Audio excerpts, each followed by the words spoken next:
Good afternoon, and everyone, and welcome to our Spring 2021 iSEE Congress titled The Future of Water. I'm Madhu Khanna. I'm the Interim Director of the Institute for Sustainability, Energy, and Environment, or iSEE for short. This year, we have a virtual format for this Congress, but we're really excited to discuss this important issue with you about water, which is such a precious resource for humans and for all living beings, as we know. Water is not only a basic need, but also serves a critical input for energy and food production, as well as for providing ecosystem services. And this in turn affects human livelihoods and well-being.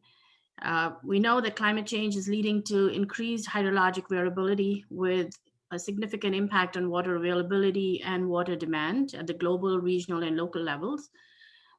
And this year's iSEE Congress 2021 features scholars, scientists, activists, authors, and educators who will offer their cutting-edge thinking, and we're hoping that this will spark vibrant conversations and actionable research and outreach in this area. This year, the Congress features 4 exciting speakers who will be giving noontime lectures over the course of this month. Today, we will discuss the weaponization of water in the Middle East and Africa with Dr. Marcus King. Next Wednesday, on April 14th, we're going to be joined by the water scholar and activist Catherine Coleman Flowers for a discussion of her book, Waste, One Woman's Fight Against America's Dirty Secret. Catherine is also an iSEE Levenick Scholar with us this semester. And then on Earth Day, April 20th, we will be hosting a lecture by the Pacific Institute co-founder Peter Gleick on the past, present, and future of water. This will be followed on Friday, April 23rd by a talk from the Stockholm Water Prize winner, Joan Rose, titled From Polio to COVID, Environmental Virology at its Best. So we've got these 4 exciting talks coming up, and you can find all the details about these events on iSEE's sustainability calendar on our website. Before I introduce today's keynote speaker, Dr. Marcus King, I just want to thank our gracious partners for the iSEE Congress this year. We are grateful to have the Joint Area Center, JAICS, funded through the U.S. Department of Education Title VI grants, and also the Illinois Global Institute that have sponsored this Congress. This partnership stems from a deep awareness among us about the urgency of addressing the global water crisis. We're also very proud to announce that this keynote and the Congress 2021 lecture series as a whole is certified green in accordance with iSEE's Certified Green Events program. Please take a look at this slide up on your screen to read a bit more about the program. iSEE is invested in making sustainability and environmental stewardship a part of each and every iSEE event. And now I'd like to offer a few words of introduction for our first keynote, Dr. Marcus King. Dr. King's area of expertise includes environmental security, climate change and security, environmental scarcity and fragile states, and energy security. He is the John O. Rankin Associate Professor of International Affairs and Director of the Elliott School Master of Arts in International Affairs program at George Washington University. Marcus draws on experience in public service, research, and the private sector. He joined the Elliott School in 2011 from the research staff of CNA Corporation's Center for Naval Analyses, where he directed studies on security, resilience, and adaptation aspects of climate change. He was also the project director for the CNA Military Advisory Board, an elite group of retired admirals and generals constituted to provide recommendations and reports on how these topics affect the US national security. From 2003 to 2006, Marcus was a research director of the Sustainable Energy Institute and senior manager for energy and security program at a private consultancy. During the Clinton administration, he held presidential appointments in the Office of the Secretary of Defense, where he represented the US for negotiations of the UN Framework Convention on Climate Change, and the Office of the Secretary of Energy, where he directly supported the Deputy Secretary and participated in negotiations on the peaceful uses of nuclear energy with the Russian Federation. He's a member of the Center for Climate and Security's Advisory Board, and his current research focuses on identifying ties between water scarcity and large-scale violence. He's a regular contributor to radio, television, and print media. We're delighted that he's agreed to speak today. And as we frame the conversation about water at the global level, we look forward to his talk. He's going to be presenting his talk titled The Weaponization of Water in the Middle East and Africa. Please join me in welcoming Dr. Marcus King. Thank you very much. I think you can see my slides now. Yes. So this talk builds on my current research agenda, which is about the weaponization of water by extremist groups. And I have a book that's now through peer review on this issue. And so I'll speak more to that as we go along. But my focal point is the Middle East and Africa. So I wanted to begin by saying in the Middle East and Africa, on balance, historically, there have been positive interactions between states, at least on an informal basis around water. Cooperation has gone back to the time of ancient Mesopotamia, 2,500 years ago. Water cooperation is supported by biblical narratives, some of the earliest stories of Abraham and the Philistines. Also, water's been inculcated into Islamic history and Islamic philosophy and religion. So the Sharia, for example, literally means he who descends toward water, but it was originally the divine body of laws that governed water. So these are examples of state cooperation, of national cooperation over water going back millennia. But what I believe in what I write about is that the popular discussion about cooperation around nation states generally fails to account for more localized violence, which is more diffuse. It's harder to quantify. But in general, the evidence that I found suggests that water experts are probably underestimating the extent to which water stress already contributes to conflict in the region. And so what are some of these stresses on water? One, of course, would be climate change. So Colin Kelly, writing in the Proceedings of the National Academy of Sciences, did a study a few years ago saying that climate change was increasing the probability of drought in the Middle East and North Africa by at least 2 to 3 times per decade. So climate change is one factor. Population growth in these areas is another. And then just overuse of water, over abstraction of water is also causing scarcity. And so what I have here is just a map from something called Aqueduct, the Water Atlas from the World Resources Institute that shows the various levels of water stress in the region, but also along the entire equator. And so, quickly I wanted to say, this is the Water Risk Atlas. So what are the components that go into water risk in these areas?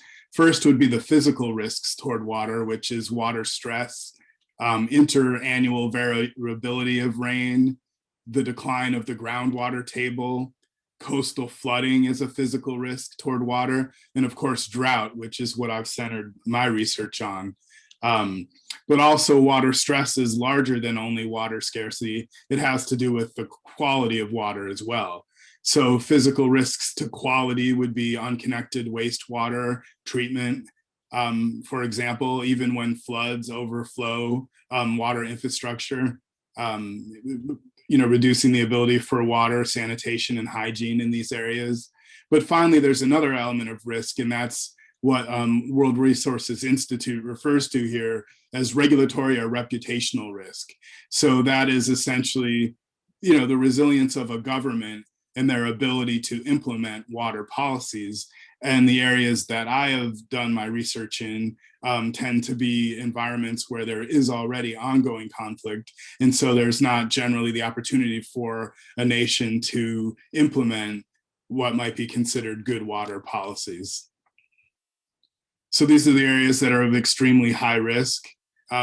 What I did here on this slide was I just wanted to demonstrate some of the compounding risks of climate change itself into the region. And so what we have here is the floods, areas that are most susceptible to sea level rise, also those which are hyper arid or susceptible to flooding. And then this thing called the Global Adaptation Index score. And that's essentially what is the resilience or what is the vulnerability, both the vulnerability and resilience of a given state to climate change. And so you can see on the Horn of Africa here, Somalia, that's a country I'm heavily involved in research in. Yemen, Syria and Iraq and Egypt and others are high on this index. So what about water conflict? There are some what I would call harbingers of water resource conflict. And these happen to be one I've already gone over, climate change, whether there's existing animosities between parties that could be belligerents within a given state. That's another thing. The weak societal institutions, a lot of times, which are broken down by existing conflict. But also the physical changes, like the rapid changes in precipitation. But the one that I wanted to focus on going into the next piece here is what we call the unilateral development of infrastructure by a nation. And so there are some examples of that. And what this relates to is a concept called hydrohegemony. And this concept was developed by Mark Zeytoun, who's a Palestinian political scientist and hydrologist, which basically refers to the fact that a country that's an upper riparian, that's higher up on a river system than the countries below it, is in a position to exert influence over its downstream neighbors. And so this would be referred to as hydrohegemony. And so one of the areas where we see this most acutely is in the construction of the Grand Ethiopian Renaissance Dam on the upper reaches of the Blue Nile, and what those implications are for Egypt, as well as the increasing climate impacts. And so some of those impacts are that the sea level rise is now flooding the deltaic zone, which is the most fertile area. The desertification is another factor, which is encroaching upon that narrow fertile zone on each side of the Nile. But it's also understanding that Egypt gets 96% of its waters from outside its borders through the flooding of the Nile. And so it's a direct security risk to Egypt. And so in order to play this out as a scenario, I did some work with Foreign Policy Magazine Analytics, which is what it sounds like. It's the analytic arm, consulting arm of foreign policy. And we put together a scenario at the Emirates Diplomatic Academy last year with a group of over 40 young diplomats. And so we developed a scenario which played itself out in 2030, which was then the full impacts of the Grand Ethiopian Renaissance Dam, as well as these other climate impacts coming to a head, delegitimizing the government within Egypt. And interestingly enough, once the government was delegitimized, a jihadist group then blew up a transport ship in the Suez Canal.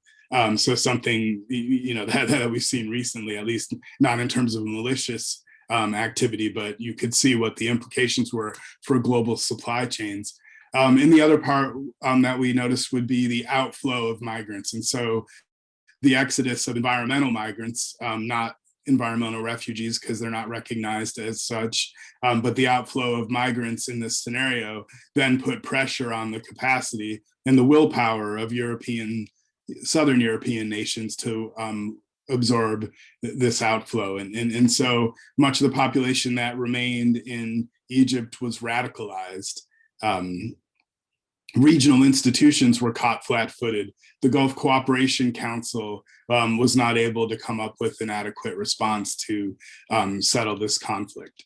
So these are state-level actions, but it's also an idea of something that was articulated within a global water assessment in 2012 by the US intelligence community, which said that during the next 10 years, which would be now, many countries important to the United States would experience water problems, shortages, poor quality, and flooding that would risk instability and state failure, but that other countries would be able to assert power over the lower riparians in a hydrohegemonic activity. And so to me, hydrohegemony is not weaponization, but it's the idea of exerting power over a downstream neighbor, which leads more to my discussion on weaponization. The most salient example probably of hydrohegemony currently is the Chinese influence in the Mekong River Delta system. what we've seen there is that there's 11 Chinese mega dams. The dams in these other countries are also financed by China, making China something that was referred to yesterday in a conversation as a water superpower, because they're both controlling the finance and they're controlling the flow of the water downstream. 24,000 people a year are now exiting the delta in Vietnam, Mekong Delta. And the food security of 200 million people is now threatened by both, again, droughts and then also the hydrohegemonic behavior of China. So the research I've done and the argument I make, though, is that water weaponization occurs at the subnational level. So it really involves subnational actors or terrorists in the exact research that I've done. And so I just did an edited volume from Oxford on water and conflict in the Middle East. And within that book, I did a chapter called A Watershed Moment for Iraqi Kurdistan. And so this was just the idea that Iraqi Kurdistan is a subnational actor, which wouldn't be involved in any of the water sharing regimes by definition, since they aren't a nation state, was still in this position upstream of federal Iraq to deny resources in the flow of the Tigris River. And even the implication within federal Iraq that the Kurds were able to do this was enough to undermine relations. And then also for the Kurds to be blamed for ensuing shortages of electricity in cities such as Basra, which has had riots due to lack of electricity and higher temperatures in the last couple of years. So that's one subnational example. But then the current work that I'm doing for a book called The Water Weapon, Water and Extremism in the Middle East and Africa, involves 3 subnational case studies. So these case studies are Syria, the focal extremist group was ISIS and al-Nusra. My work on this goes back to 2016. Northern Nigeria, my work goes back to 2017, looking at Boko Haram and their ability to weaponize water. And then finally, al-Shabaab in the Eastern Horn of Africa.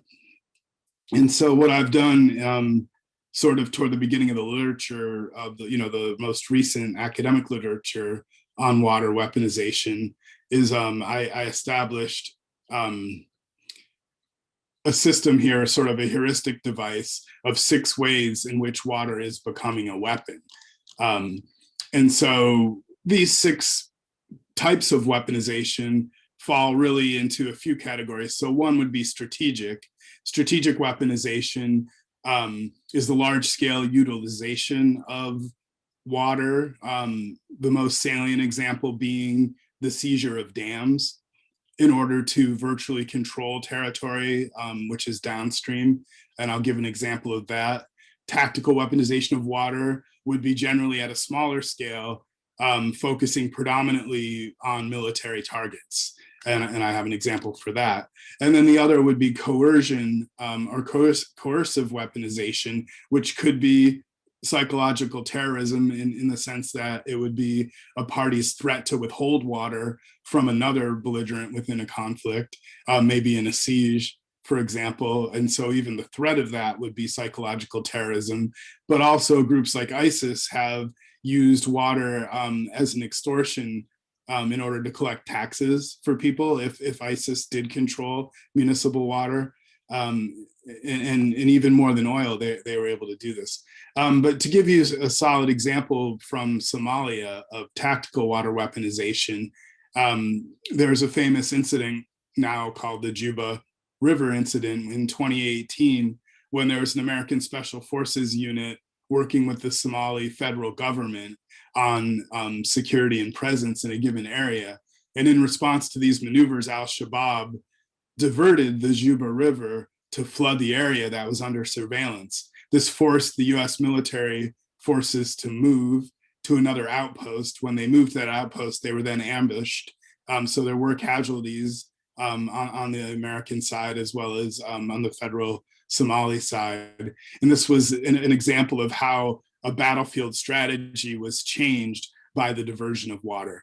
And so this is not anything necessarily new, but it's been new in the context of subnational actors, and it's happened most frequently in these examples from the last few years. And so that was one example. Another example of water weaponization is really in 2014, Islamic State was able to seize the Mosul Dam.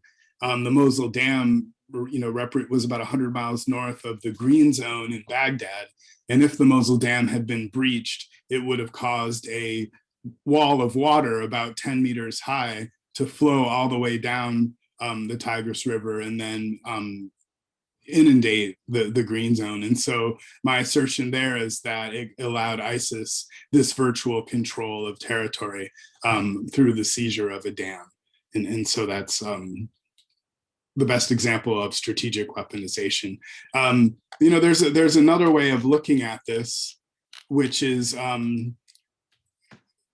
the idea of deprivation of water as a tool of weaponization, but also inundation of water. So, and this can also be done on a strategic or tactical level. And so this comes from another scholar, Charlotte Gretsch Maiden, who came up with this. What I find is a little bit interesting about this formulation is that water cannons, you can see, are a tool of inundation and a tool on the tactical side of water weaponization. So it's the idea of water itself, becoming the medium of weaponization and at a very small, very tactical level. So I thought that was an insightful observation when she was characterizing water weaponization. Another might be cloud seeding, which has been used by US military forces who've tried to control the weather during various conflicts, including Vietnam, in order to to create rain over enemies or in order to maybe block air campaigns through manipulation of cloud banks and examples like that. So these are just a couple of the examples. And so in 2016, I mentioned I began my work related to water and weaponization in Iraq and Syria. And what I found was that one of the ways in which water interacted was the fact that there was a systemic water stress and conflict cycle. And how that began was these effects of climate change, which I label here as water stressors, which were increasing temperatures, less groundwater, drought, and desertification. These physical impacts then led to systemic outcomes within the society of various systems. So one system, of course, would be agriculture.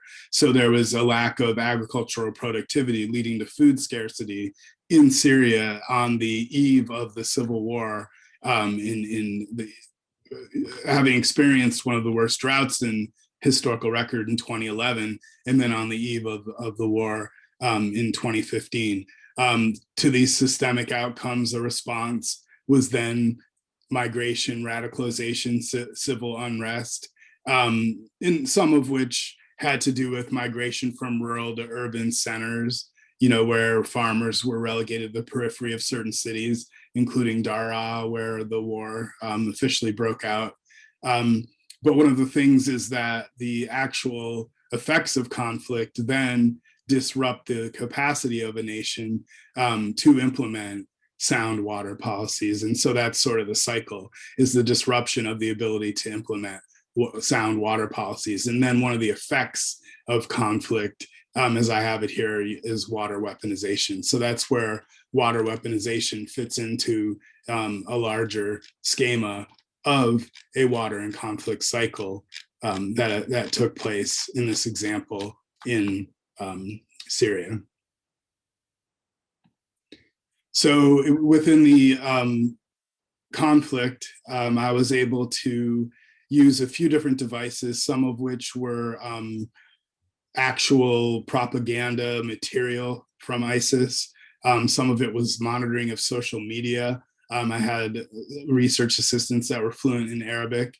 And what we found in the case of Syria and Iraq was that ISIS was the overwhelming user of the water weapon. And so while it was also used by the Free Syrian Army, the Kurds maybe on occasion, it was really ISIS that used the water weapon as part of a deliberate war fighting strategy in a way that had not been seen, even in modern conflicts. So the reliance on the water weapon was a very strategic, very deliberate methodology of ISIS at that point. So the findings for this case study were that the water weaponization at the Mosul Dam in 2014 precipitated President Obama's initiation of the airstrikes. So it was greater US involvement. And so water weaponization, or at least the threat of breaching the Mosul Dam, precipitated greater US involvement. Water, as I had said, was a critical enabler of ISIS during their war campaign. And what this suggested then for war fighting was that a denial of ISIS's ability to use the water weapon would be an effective counterinsurgency tool. And so what were some of the techniques that could be implemented then to deny an extremist group the opportunity to use the water weapon? In Nigeria and Somalia, I found slightly different ways in which water was weaponized by these extremist groups. So in Nigeria, for example, Boko Haram took advantage of climatic conditions and the drought and the diminished resilience of the population in order to exploit them through the provision of water. But it was really these existing underlying conditions where societal resilience had been undermined by the climatic conditions. And then and then I found too that there was not necessarily a correlation between those who might have become radicalized by the inability of, say, the Nigerian government to provide them with water as the legitimate source of that. There wasn't necessarily a correlation to more recruitment into Boko Haram, and that was something I looked at. And then in Somalia, Al-Shabaab was very blunt in their use of the water weapon, and that also had to do with the denial of humanitarian assistance on a large scale. So it was food and water that they used as a tool of coercion in Somalia. But we did find there was some correlation to recruitment of those who had been radicalized by the delegitimization of the government and their failure of the ability to provide for the people. So the final chapter of the current book I'm working on, which is, as I alluded to, had 3 case studies of extremist groups, is how do we combat this? You know, what are some of the ways, especially in which the United States government could stem the tide or intervene in ways that would preclude the use of the water weapon? And so what I suggest then is that all levers or all tools, sometimes they call them, of American foreign policy, the 3 Ds, defense, development, and diplomacy, should all be brought to bear in a coherent strategy that would preclude use of the water weapon to the extent possible. So within the defense realm, as I had already alluded to, it's understanding that the extremists' use of a water weapon needs to be taken into consideration within counterinsurgency strategies. And then also as a military force, the United States, above all, should avoid ecological damage to waters of body and civilian infrastructure in the conduct of their own military operations in these areas in counterinsurgency. So that should go without saying, but unfortunately, it doesn't always work out that way. Then within development, the key to conflict prevention, I believe, really lies in development, because in development, it's possible to provide high priority investments to restore or develop water infrastructure to begin with. And when water is more copious, when water is more available, the chance of water being weaponized is diminished. So the lead agency for this would probably be the US Agency for International Development. Last year, there was a piece of legislation passed called the Global Fragility Act.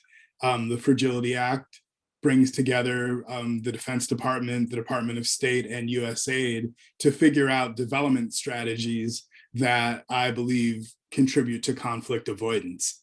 And with the specific intention or goal of diminishing extremist influence in these areas, and also combating state fragility. So incorporating water stress and adaptation into the framework of the Global Fragility Act would be a way to attack this problem, and I believe the primary way. So it's really a development issue first, as a tool of stability. But then diplomacy is also important.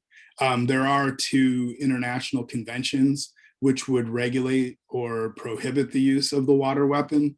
The first, I'll use the short version, is the Environmental Modification Treaty, which prohibits modification of the environment for purposes of war. And most countries are a party to that. Notably Turkey isn't, but most countries are. And then also there's the additional protocol to the Geneva Conventions, which outlaws the use in the conduct of war or the destruction of civilian or water infrastructure, particularly water reservoirs and dams. And so there are already these norms at the international level to prohibit use of the water weapon. But my whole contention from the beginning is that the water weapon is now most prevalent at the subnational level, and also to be used by terrorist and extremist organizations. So by definition, they're not going to adhere to these international conventions, which would prohibit the use of water. So the use of the water weapon. So this is the problem here that we're facing. This intelligence community assessment that I had briefly brought up earlier from 2012 had also a few recommendations that I think are relevant. The one that I'll speak to the most probably also has to do with diplomacy, something called hydrodiplomacy. And so one of the instruments for the United States of hydrodiplomacy is allowing national governments to understand as best they can what their environmental and hydrological resources are. Once they understand what their resources are, that's a basis for negotiation. That's a basis for compromise. It's a basis for supporting the entire literature on environmental peace building around water. But in order to do that, there has to be good data and good information. And so within the United States government, a lot of capacities are resonant to deploy better remote sensing satellites, better hydrological modeling by the use of large data sets.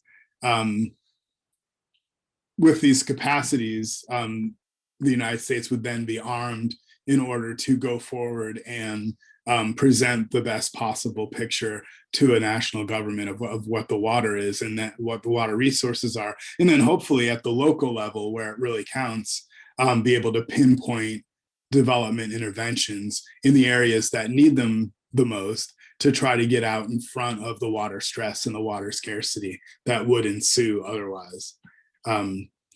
So that's all I have. It looks like we have some good time for a robust discussion. And what I'd like to do is stop sharing, and I look forward here to your questions. Well, thank you so much, Dr. King. A fascinating lecture on the weaponization of water in the Middle East. So many extraordinarily salient, urgent problems and reference points for us in the recent history, going back to the origins of the Syria conflict, going earlier, and then projecting forward into the future in the coming decades. We do have one question from Blair Winter, which has to do with subsurface aquifers, and particularly so subsurface reservoirs, particularly the poisoning of subsurface aquifers in recent history, particularly the waters of Damascus, and also a kind of a related question on having to do with aerial bombing in the war zones and the impact of aerial bombing on subsurface reservoirs. So poisoning and aerial bombing impacts. Right. Well, one thing I wanted to mention was in all the analyses that are done about water and hydrological holding, for so long, scholars and governments have really focused on surface waters. So when you hear about disputes, it tends to be over the allocation of surface waters, and a lot less attention has been paid to aquifers, and most particularly transboundary aquifers. So Mark Giordano, who's an international affairs scholar and hydrologist at Georgetown University, for example, has done some work on the importance of transboundary aquifers, and how you really need to look at that as part of a larger picture of what the water holdings actually are at that level. And he did a good chapter in my recent edited volume on water and conflict in the Middle East. So I just wanted to say that, but your questions have to do with aquifers on a smaller scale. The weaponization incidents that I was able to find, and I continue to follow up on the topic within Middle East, North Africa. So that would include Yemen, for example. I'm not familiar with even attempts actually to poison the aquifer. I've seen it a little bit to do with surface reservoirs. So I'm not familiar with that particular incident that the questioner referred to in Syria and Iraq. I don't doubt it, but I have not come across the examples of sub-state actors going for the underwater the underground resources, which are harder to get at, frankly, than surface waters. And then the other part of the question had to do with aerial bombardment and what the effects might then be on the aquifers. I had found that obviously to have the air resources to engage in any sort of strategic bombing campaign, you would need to be a greater power and therefore nation state. So there is, historical literature around the US bombing campaigns, for example, in Vietnam and in the Korean War of the Allies, where reservoirs were targeted and where there was, from what I understand, some contamination of groundwater. And that became sort of a prohibited norm. I mean, even President Nixon was hesitant to conduct war against North Vietnam in a way that would affect the water resources. But that's another place I could point to anyway, of where there was an aerial bombing campaign. The Saudi airstrikes in Yemen have destroyed a good amount of water infrastructure, but as far as I know, that's surface installations. Hope that was helpful. Thank you. And now I'll fold two more questions into one. They're from Shreya Mishra and Julie Asmussen. So can we say that is the argument that water weaponization is a result of proliferation of failed states and fragile states in the region. So there's a direct causal relationship. And also, is the US government motivated to limit the weaponization of water along the lines of the approaches that you're suggesting? So the first of all, the causal link between weaponization and failed states, and secondly, the US government response. So, yeah, I think failed states signal certain things, and in any failed or failing state, it's less likely that there's going to be water governance that makes any sense. And so lack of coherent capacity around water governance in a failed state, to me, sets the stage for scarcities that would allow water to be weaponized. So I can see for the fragile states are an environment where there would be a lack of governance, and then that lack of governance does things that create what I would call societal cleavages, where one economic group is privileged over another because either deliberately or non-deliberately by the water policies. So an example of this was in Syria.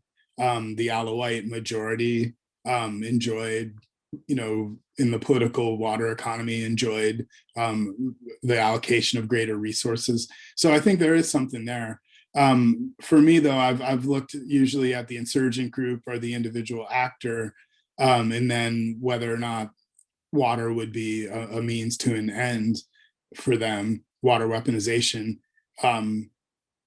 And then obviously insurgencies and terrorist groups are prevalent in fragile states. So I would look at it that way. But this is a great segue, I think, into the second part of the question, which is the United States motivated to combat the water weapon? And so my argument is that it is a tool that's been predominantly used by extremist groups. And so therefore, as part of the global war on terror, that they don't use that term anymore, but the global war against violent extremist organizations, I'm saying that the use of water as a weapon in at least the dry areas, where they're most prevalent, is one of the strategies. And so a counter strategy would be to eliminate water as a weapon. And so that's just really the defense, D, that I was speaking about. But I do think that the US is relatively motivated to combat the water weapon for that reason. And then obviously there's just humanitarian reasons, because in the end, we're talking about human security. We're talking about human insecurity at a high level, whether that be in Lake Chad or the Sahel in Nigeria, or whether that be in Somalia. And so to the extent that there is a humanitarian assistance agenda held by the United States, then water weaponization is just another thing that causes suffering in areas where we'd want to alleviate that as part of a humanitarian assistance approach. So the next question is from Tim Polak. Could you talk a little bit more about the two case studies, Al-Shabaab and Boko Haram, and their use of the water weapon? Are there culturally specific attitudes to this perception of legitimate or illegitimate uses of water, and do they differ? And second part of the question, is the argument for the legitimate or illegitimate use of water, is that reflected in recruitment and support for these organizations? So I suppose the question is how is water used rhetorically by these organizations? Is it used as for recruitment and propaganda? Yeah, I mean, one thing I've been trying to understand, and I guess it'd be better if I was an anthropologist or a religious scholar, is the particular hypocrisy it takes for a Salafist Islamic group to actually weaponize water, because intrinsic in the culture is the idea of generosity with water. It's prohibited in the hadiths in the Quran to do something like weaponize water. So to me, it's been hard to get my head around the idea that activities that are distinctly proscribed in the Quran would be undertaken by groups that we believe have a literalist interpretation of the Quran. And so it cuts both against religious and cultural norms. Also the Arab idea, of hospitality, truces around oases, that sort of thing. So I've had trouble sort of understanding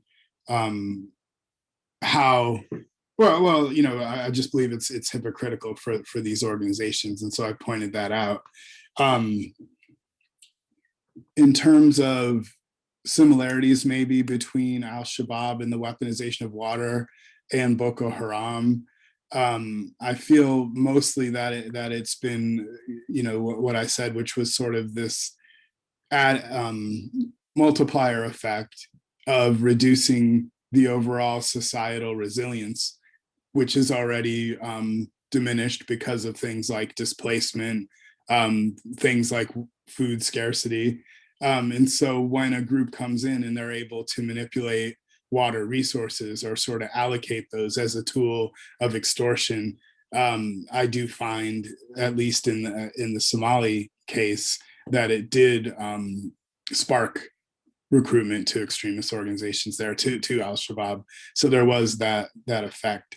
So I'd say it's a tool of recruitment, but it can backfire. I mean, there were two examples of droughts that afflicted Somalia. One was in 2011, one was in 2017.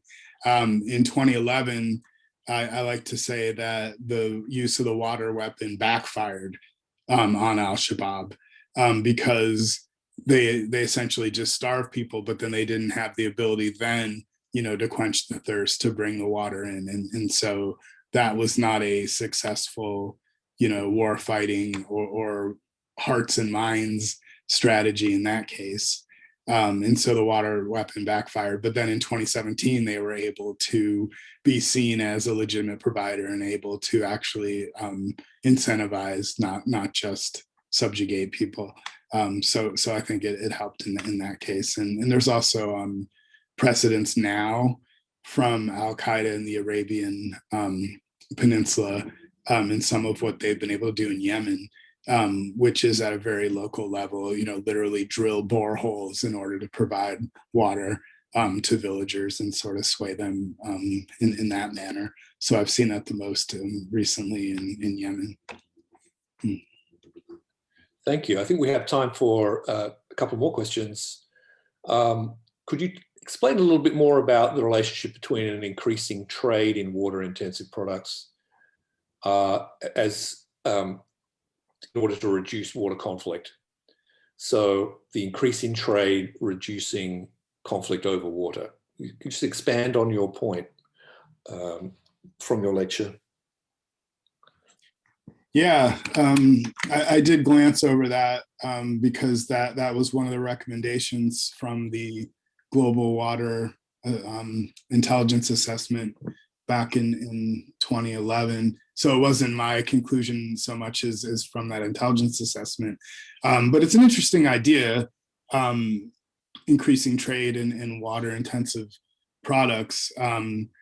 This might help mitigate, for example, the scenario that we had developed in Egypt in 2030. So if you recall, that scenario had to do with the collapse of Egypt due to lack of water from the Nile, and but another problem Egypt has is over cultivation of water intensive products. So it drives me crazy when I hear that some of the best cotton in the world, quality wise, is cultivated in Egypt, but then in Egypt it makes no sense from a terms of international trade perspective for such a water intensive product as cotton to be grown there, and they could use every bit of that water for other purposes. So I think Egypt if they were to engage in this trade in water intensive products, that would be one tool that might forego a scenario of lack of stability and a collapse related to water. And then that's been pointed out to me. In fact, also in my example of Kurdistan and some of the problems that they've had there, the chapters that I worked on Kurdistan, it's been suggested that one of their ways of dealing with federal Iraq would be to trade foodstuffs that are more easily cultivated in Kurdistan, which is relatively water rich compared to the rest of the country. So there are ways it could operate that I think would forego some of the worst impacts of water scarcity on stability. So I think there's something there with that idea. Thank you. And so the final question, actually, we've got a couple more maybe we can squeeze in too. This is from Julie Asmussen again, is where else around the world do you expect to see water weaponization or flare up in the coming years? Are there other global hotspots, as it were? Yeah. It's funny, I should be more prepared for this. The immediate spread, I believe, will continue to be in the Middle East and Africa. So I don't see sort of like a strategic situation where it could take place in Latin America, right? I mean, like Latin America is an area of increasing water stress. But it's just really hard to imagine, with the politics there, that there would be that sort of move. So Latin America and parts of Asia are becoming the most water scarce over time, if you look at 20 years out. But I think the immediate examples probably are coming from Africa. And maybe this is due to my focus on extremist groups. But to name a place in particular, Burkina Faso. I had only been looking more at the Sahelian area of Africa, so what they call the middle belt of Nigeria, looking at the Horn. What we're seeing, I think, more is a movement into West Africa. So example would be Islamic State in West Africa. Remains a little early to be seen, but it's possible that they may take up some of the methods of their brethren, of ISIS and then seek to weaponize water. And so what they're really looking at now, I think, is, Burkina Faso. It hasn't happened yet in Niger, but it could easily, based on the climate, the hydrological and climatological conditions that exist in Niger. I'd say it's ripe for there as well. So basically kind of expanding across a belt of countries along the Sahel where it hasn't been observed yet. I'd add Mali to that as well. All right, and finally, a question about China. You made a reference to increasing Chinese sort of control and water domination in the Mekong. How do you see the US interpretation or response to China's emergence as what you called a water superpower? Yeah, so I would say that the negative impacts of Chinese hydro development and within China itself on the Mekong, but also with the lower riparians. Laos, for example, wants to be the battery pack of Asia. That they've said that's their declaratory goal. Cambodia, so a lot of these countries are being capitalized by China, as I mentioned, as well as the idea that China could regulate the flow. So what can the US do? What I've suggested, I guess, is I believe that the country that is most food insecure is the last country in the water system, the downstream riparian, which is Vietnam. So what could the United States do? Basically understanding that they cannot prevent the development of dams and infrastructure on the Mekong, but what can they help do with countries that need to adapt to it? So activities, again, in the development sphere that build resilience on the Mekong Delta itself, for even more specifically, aquaculture. So the idea of cooperating with the Vietnamese to raise more fish as a source of protein, as there are more problems with rice in terms of the flooding and some of the other issues. So I would say it really has to do with climate, or in this case, drought or water scarcity, which is closely associated to climate adaptation, and funding for areas that might be food insecure based on activities which either directly or financially, go back to Chinese behavior in the region. Thank you so much, Professor King. As the Associate Director of the Institute for Sustainability, I'd like to formally thank you for a rich, fascinating, wide-ranging presentation and a terrific launch to our months of talks and lectures and events surrounding the issue of the future of water. Thank you so much. And thanks to all the attendees as we near the top of the hour. Before you go, please note that the next event, the next iSEE Congress event in the Future of Water program, will be directing our discussions on the future of water toward the issue of clean water and environmental justice, clean water access and environmental justice in the United States. It's scheduled for noon, same hours today, next Wednesday, April the 14th. Now this event will be a book talk panel featuring the iSEE Levenig visiting scholar and water activist, Catherine Coleman Flowers. So we'll be excited to talk with Catherine about her book entitled Waste, One Woman's Fight Against America's Dirty Secret. Now, this book is available through the University of Illinois Library as an ebook. It's been purchased by the library, so it's been made available to you free. So please read the book ahead of time for next week's talk, and you can find a link to the book, to the ebook on the iSEE website.